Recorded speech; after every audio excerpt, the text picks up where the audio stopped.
आसाममधील पूरस्थिती गंभीर बनली आहे। अनेक नद्या धोक्याच्या पातळीवरून वाहत आहेत। 30 जिल्ह्यातील 24 लाखांपेक्षा जास्त नागरिक पुरामुळे बाधित झाले।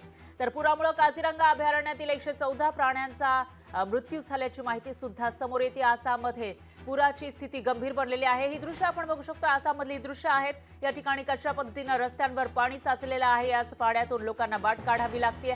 याशिवाय ज्या नद्या आहेत त्या उफाळून वाहत असल्याचं पाहायला मिळतंय। नद्यांनी धोक्याची पातळी ओलांडलेली आहे आणि त्यामुळे नद्यांवर असलेले पूल असतील किंवा रस्ते असतील ते पाण्याखाली गेल्याचं दिसतंय। तर आसाममधील 30 जिल्ह्यांमधील 24 लाखांपेक्षा जास्त नागरिक पुरामुळे बाधित झालेले आहेत। याशिवाय काझीरंगा नॅशनल पार्कमधील 114 प्राण्यांचा मृत्यू झाल्याची माहिती ही समोर येते। दरम्यान ही दृश्य आहेत आसाममधली।